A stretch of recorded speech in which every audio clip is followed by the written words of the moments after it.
This is A Drink with a Friend. I am Tish Oxenreider.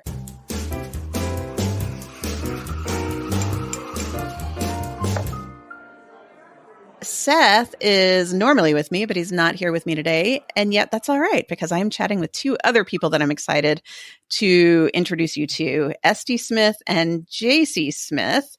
Do you guys actually go by your initials, or is that just what's on your cover? We don't. We just no. We're just Sam and Josiah. We okay. I started that, I guess, which is a little pretentious. But, no, it's not at all. I love it. Actually, I've thought of that for my own writing, so I completely get it.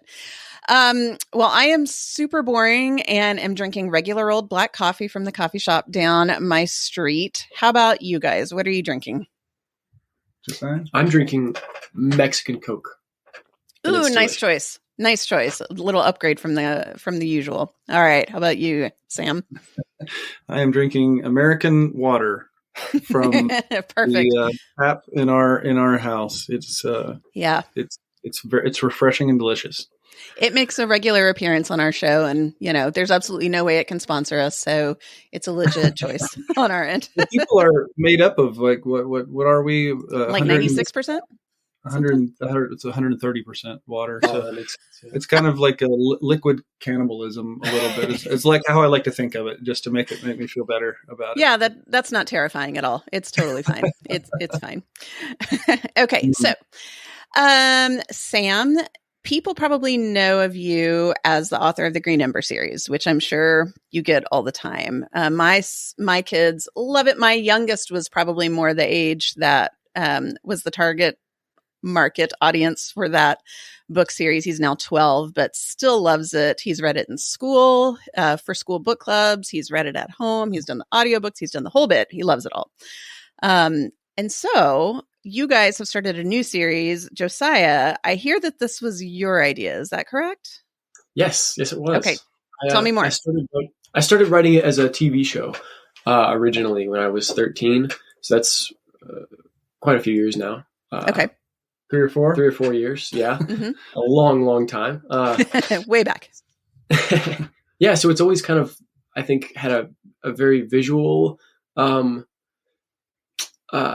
to it. I think that's kind of the way we executed the book, even though it's, you can't see it, you're reading, but I think that's what it's suited to for sure. Yeah. Where'd you get the idea? I don't really know where ideas come from. I think I always liked the idea of like a sort of nostalgic Americana take on like a classic fantasy story. So we've got all these books, Lord of the Rings, Harry Potter, the Narnia series. They're all, a lot of them have a very sort of British feel, and that's a lot of fun. I love it. But I thought it would be cool to have like an American take on this kind of adventure. Cool. Yeah, no, I completely see how that's possible when I read the back cover of this book. Tell me about who you wrote it for. Is this like if you came up with it when you were 13, were you thinking, I'm going to write this for fellow 13-year-olds, or create this story for fellow 13-year-olds? I think probably not. I always had a pretty big vision for it. I wanted it to be like an epic story that was in the vein of like Star Wars or the Lord of the Rings or something like that. Probably too ambitious of me, but I always wanted it to be able to reach anybody. Okay. So tell me about wrapping your dad into this shenanigan. How did that happen? Yeah. So I've always bounced ideas off of him, and in the past couple of years, we've done more of that, kind of talked through stories together. Even some of the Green Ember books he's worked on. We've kind of talked through the story stuff and things like that. And so I had been telling him about this world that I was building and this story that I was kind of creating. And at one point he kind of came to me and was saying like, if you're writing this for television, it's a lot better sell to a studio if there's an established property already. So like a lot of fantasy stories have books attached to them, Harry Potter, Lord of the Rings, Percy Jackson, things like that. They come from successful books. So he kind of offered to help me out and to partner writing this together so we can kind of get it out there. So in some ways it was handy that your dad already had a foot in that world of writing a book series, because he's pretty well established in that arena. Yeah, absolutely. Okay. All right. So Sam, tell me about what it was like writing or co-writing or mentoring or however you want to say it, this series with your son. What was that like as a parent? It was wonderful. I loved it. I think he's a real creative kid and was when he first started this journey on this particular series. So it was really fun. I actually, when I approached him about it, I offered just to help him do it, just because I thought it would kind of, it's different. Even just for the Green Ember series, when we're talking to movie studios or TV people, it's a lot different to say, hey, I've got an idea for our rabbit story. That's a little different. Even a treatment. I've got a screenplays or whatever. That's different than saying, this is an established property that has an audience. There are a lot of people out there who love it, and kind of gives you a little more, puts you on more solid footing. So I wanted to sort of him to have that experience. And plus, it's like that's all I've got. Like I can't give him. I can't give him like a tryout for the Cleveland Browns or the Liverpool Football Club or any kind of movie stuff. So this is what we do sort of in our family, and we know how to do this. So it's what I had to offer. And he's such an excellent storyteller. He's got such cool story instincts, and he had been helping me so much. And actually, we kind of went back and forth quite a bit, even on this story, and both brought a lot to it. And so it was a really fun experience, like a bucket list kind of experience for me. I have really enjoyed partnering with him on it. It's been all the things I was afraid might happen, like might rupture our relationship, or we had a pretty good relationship before, and I think we're just closer now. And so it was checked a lot of boxes for us. Very cool. Very cool. Okay. So before I ask you questions about what it's like to cultivate this sort of way of being in your home, because I think perhaps parents are intrigued by that idea. Tell us a little bit about the series to begin with. We haven't even gotten there. I don't know, Josiah, if you want to do this, what is Jack Zulu about? And is the Waylander's Key the first in a series? Is it the main? But tell me more about just the plot. Yeah. So the Wayland is kind of the universe that these stories will live in. And Lord willing, we're going to write more Jack Zulu stories in this world and maybe follow some other characters as well. Jack Zulu and Waylander's Key is the first book in the series. It's about the eponymous Jack Zulu, whose father is from South Africa and mother's from West Virginia. And so this kid is kind of already caught between two worlds, just in his everyday life.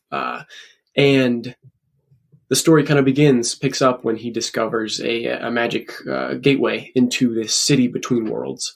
And so he kind of has the opportunity to explore those and have adventures in them and kind of learn where he truly belongs throughout the story. And then what advice or what tips or thoughts did you give him, Sam, regarding just story structure or character development or anything regarding that? What are your thoughts about Jack Zulu? Well, I love it. I think it's a really fun story. It's cool. I mean, I feel like what I did is I learned a lot from the Green Ember was a really natural kind of a thing. It was stories I told Josiah and his older sister Anne when they were really little, and turned into a novel. And we just kind of we sort of happened into so many things with it. I remember early on people would ask us about oh, you're doing so good marketing. And I was like, marketing? What are you talking about?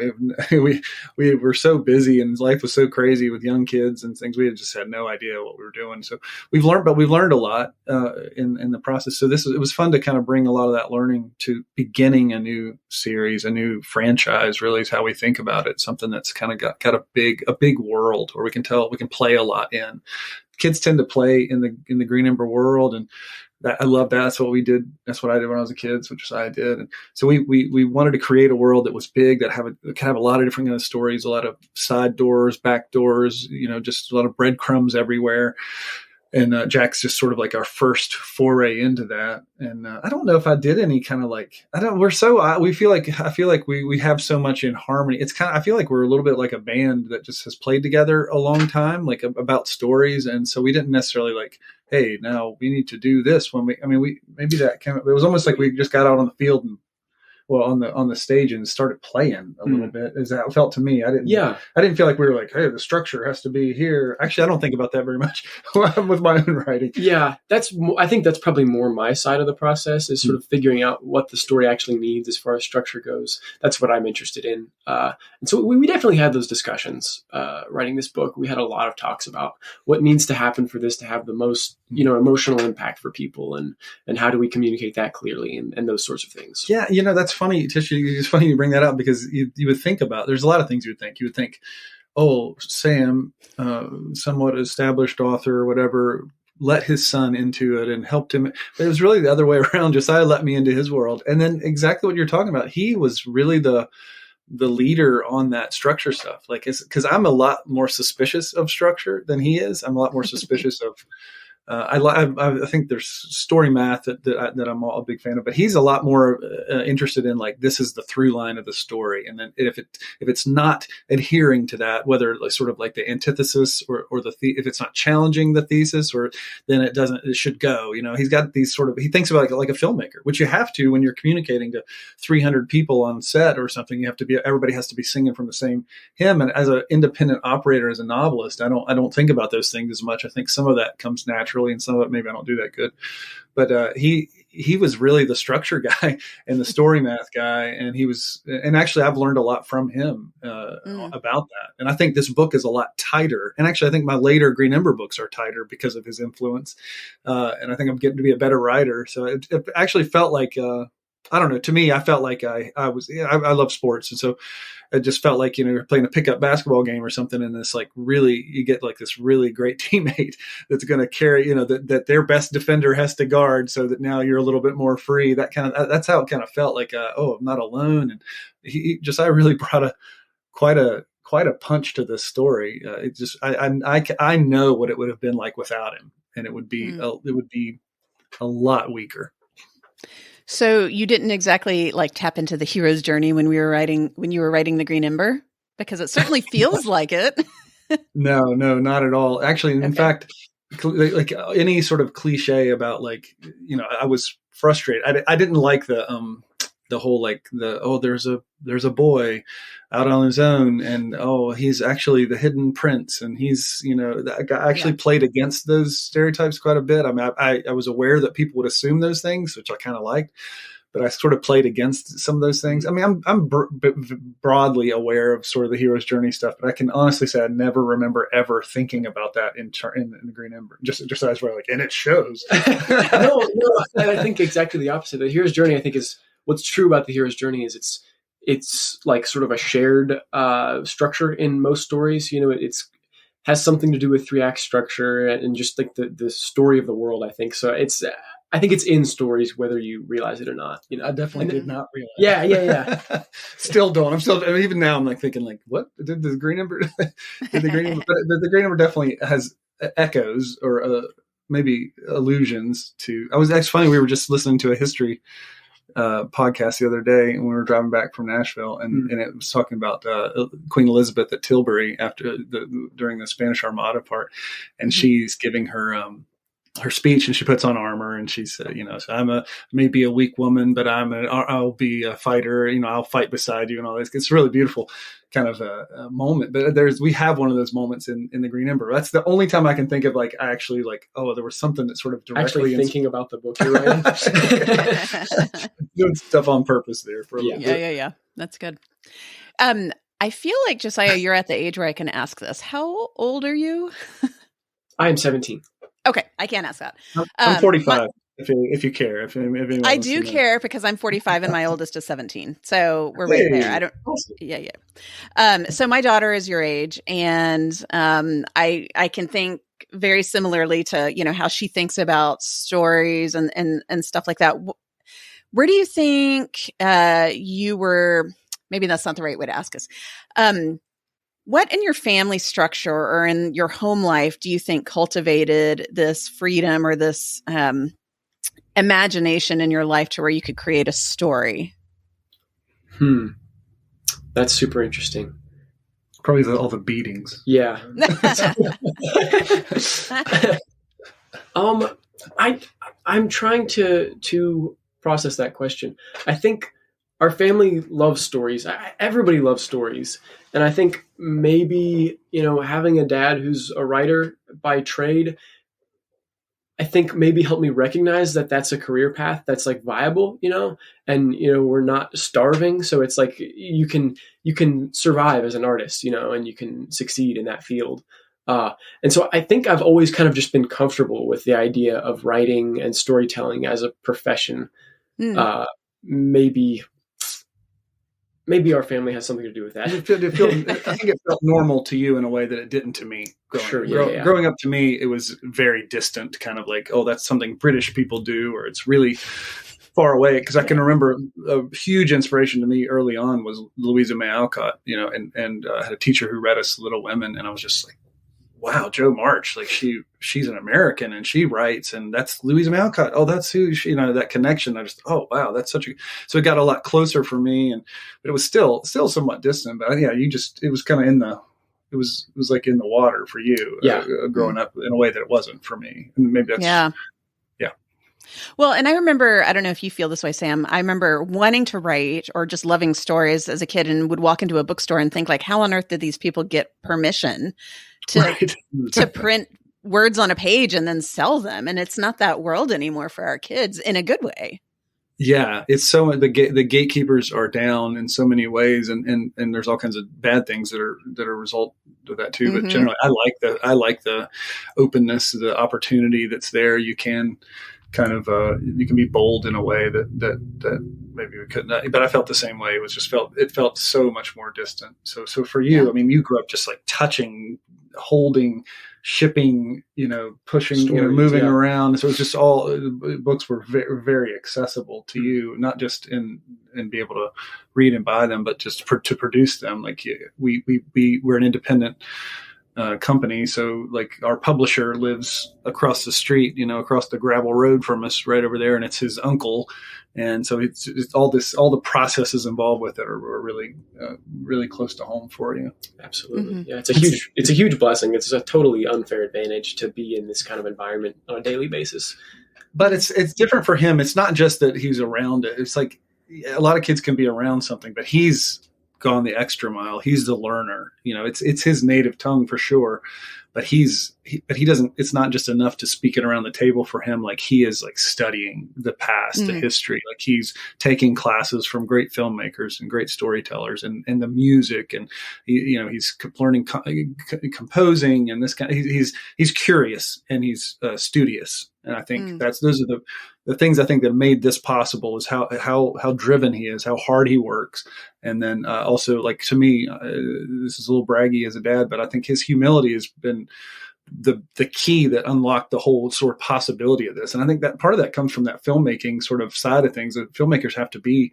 We think of like Hollywood, oh, they're so arrogant and everything. And I understand that, but to make a film, you have to, it's always best idea wins. And there's so many voices and you have to yield. You have to say, oh, you have to not be precious in a way that we always talk about that as novelists or writers, like killing our darlings and stuff. And we're such heroic people, whatever, but it's easy compared, I think, to I have a friend who's a filmmaker who just like, I helped write some things, and it was like, he wrote some things and I wrote some things, and those were gone like 20 iterations ago, and there's no trace of them. And his whole original idea, which he worked so hard on, is almost completely obliterated for this movie that he's making, which is better. Yeah, it's so much better. It's so much better. But so I think Josiah grew up seeing that kind of thing, and for me, it's a lot more difficult for me to let go of something. But his looseness, like the whole African sort of connection in the books, that's really from my childhood. That's because I grew up in Africa.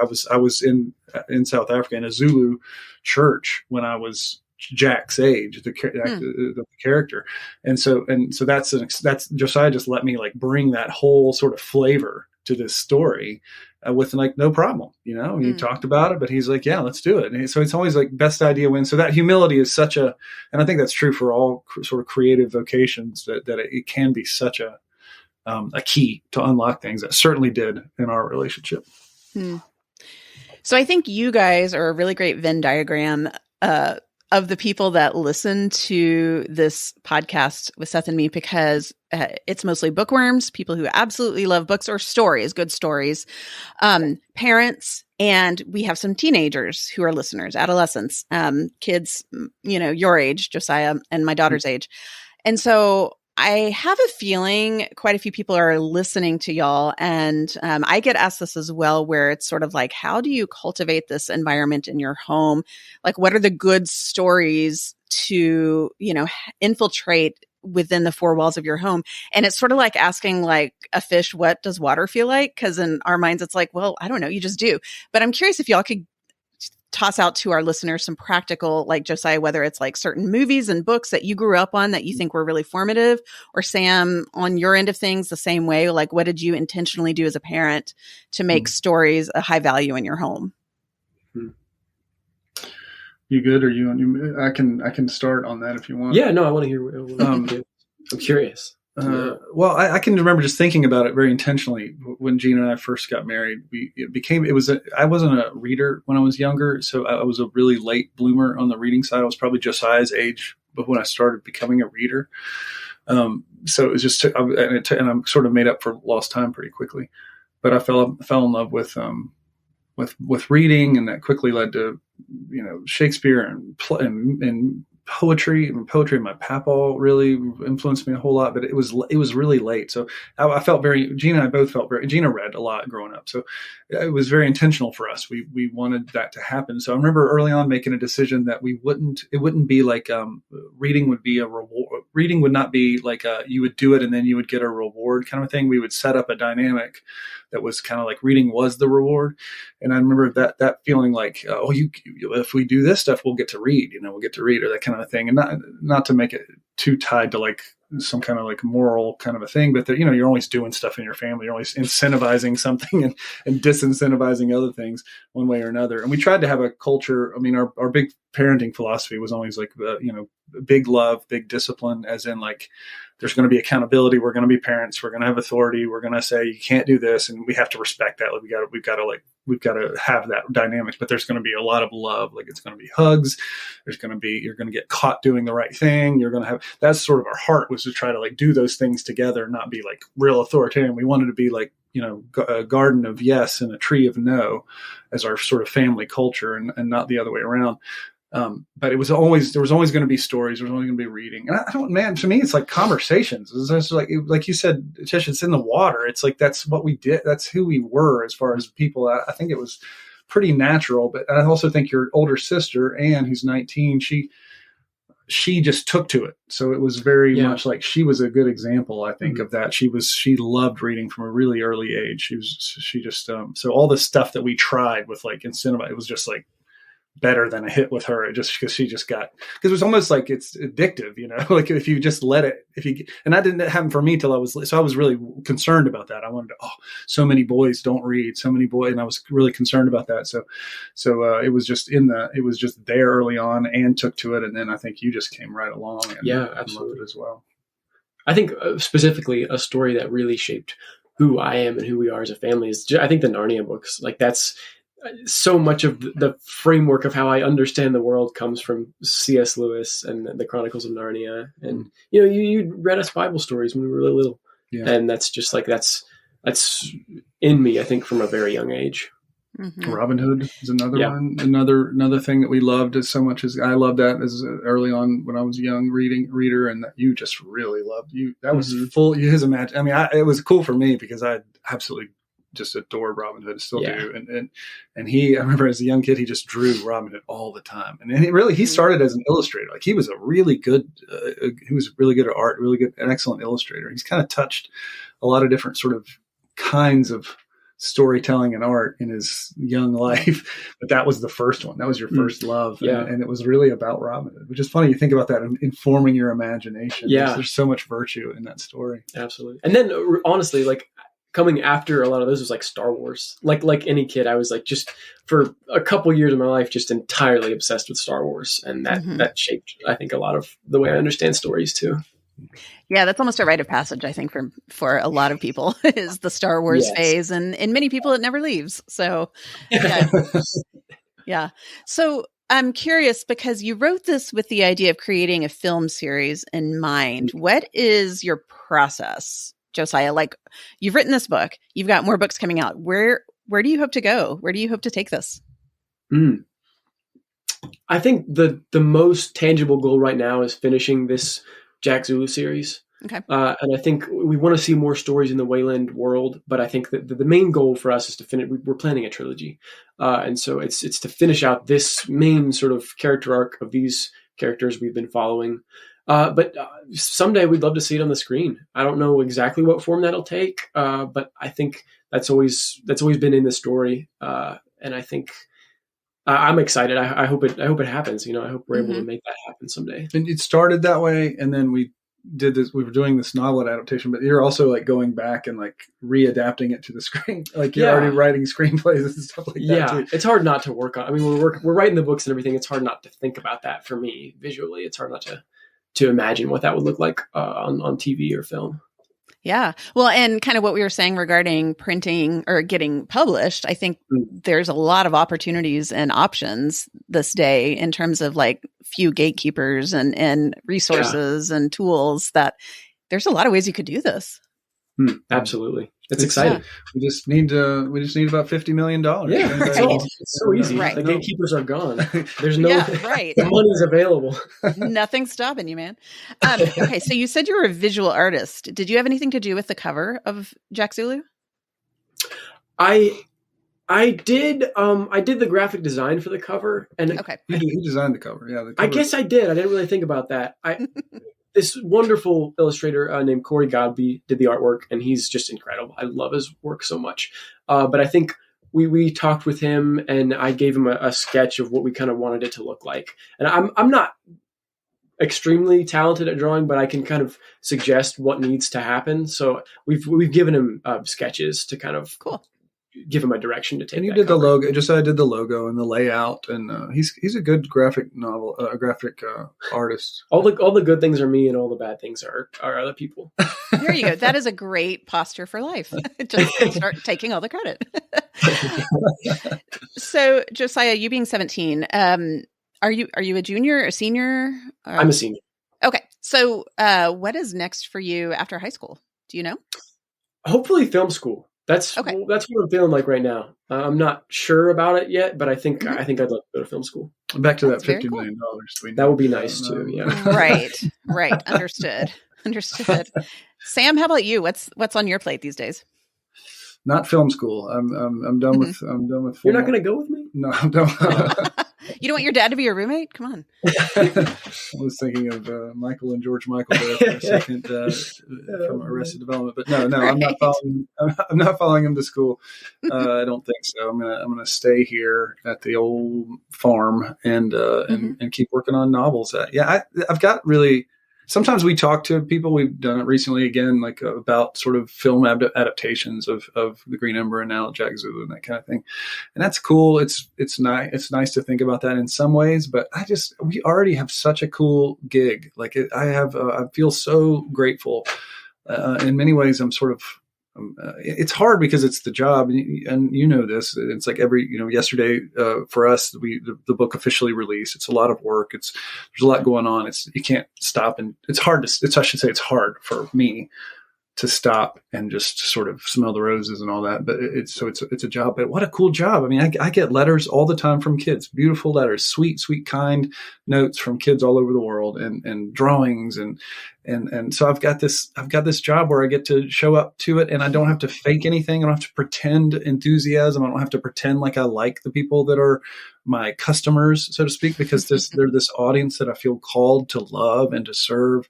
And they're kids. They're these kids who are beautiful and vulnerable, and they've got so much joy and so much appreciation. They're not super cynical.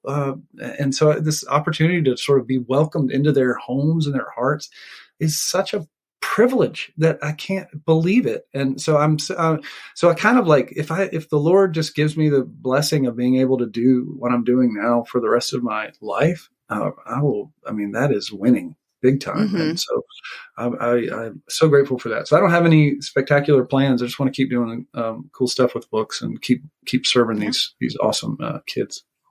Well, and I hope you do keep creating stories, because we do need, I think you're meeting an actual need, especially for the middle grade set, or just that age where we're so formed by the books we read at that age, or just the stories we learn and tell ourselves. And I mean, gosh, we need those new classic stories. And Josiah, I would say the same thing to you, right? If you have stories in your head, we need these virtuous, good, virtuous yet well told, well crafted Yeah. stories. We have a dearth of those in our culture. So good work for both of y'all, I think. Thank you. We feel the same way. We're super and my prayer for sure for years has been that there'll be more and more. That this is just we don't need another C.S. Lewis. We don't need another J.R. Tolkien. We need Sally something sitting in Fort Worth right now writing a story, and she's 10 years old or something. Like we need her. We need her to, like you said, to be cultivated and equipped to tell like better stories than the Green Ember. Like go do better, go further. Like get do better than Jack Zulu. And like that. I think you're right. That's a real cultural need. That the stories we love shape us and our culture, even our little ecosystems or our little family cultures, whatever, so profoundly and so deeply that we need more and more and more. So I'm on that team for sure. Yeah. Amen. Well, we tend to wrap up every episode sharing one thing that's just adding more joy or beauty to our days. So I would love you guys to begin. Whoever wants to start, what's one thing, big or small, right now that you're enjoying? Me or you? You? I'll go. Yeah. So would it be appropriate to share a Bible verse? Yeah, of course.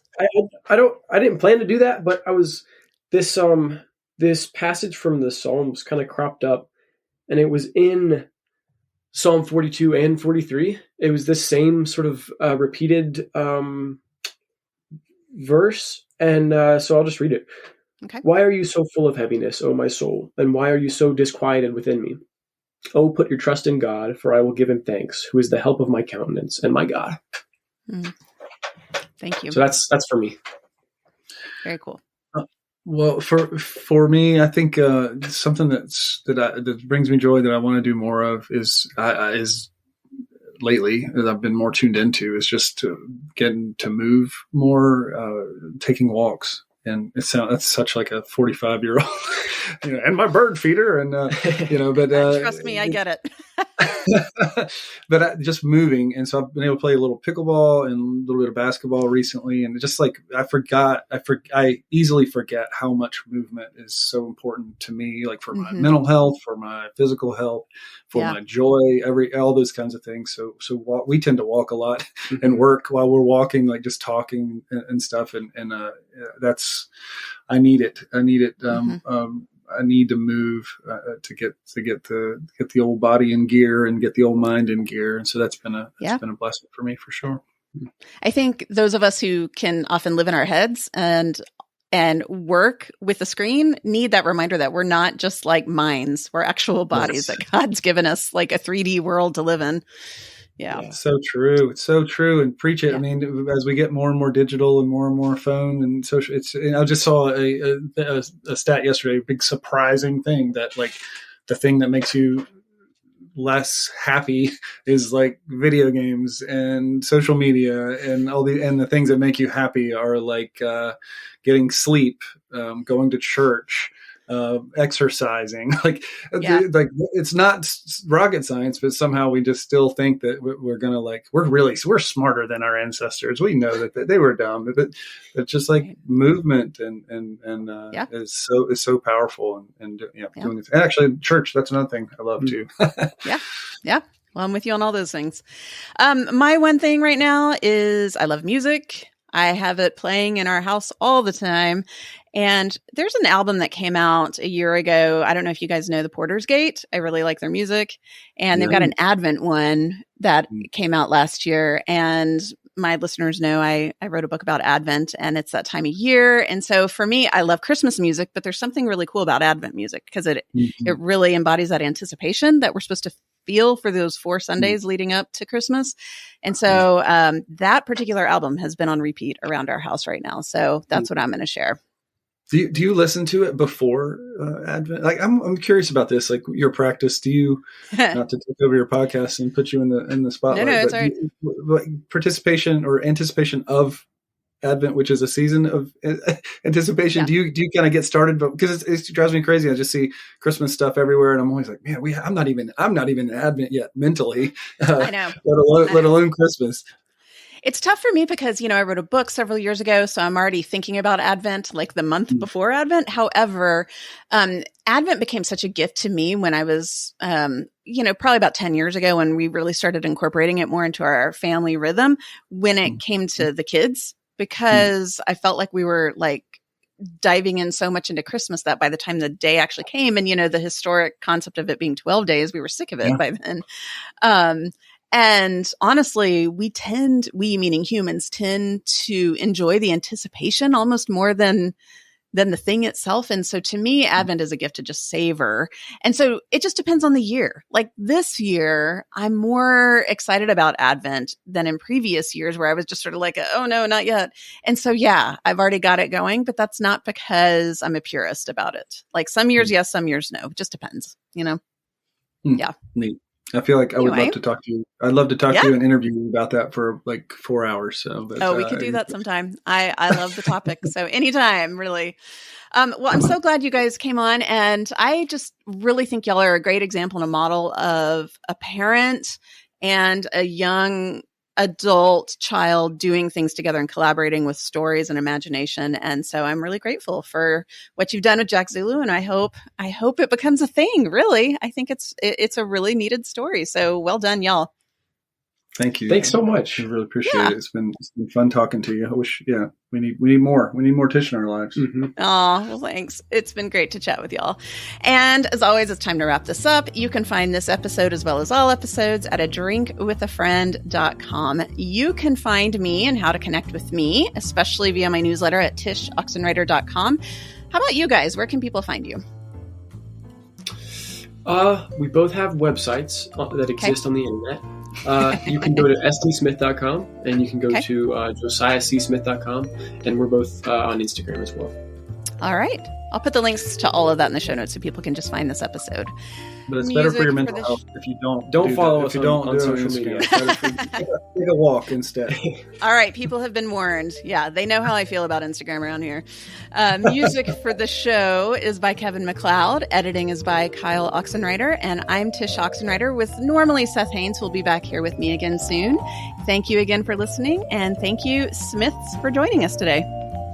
Thanks for having us. Pleasure.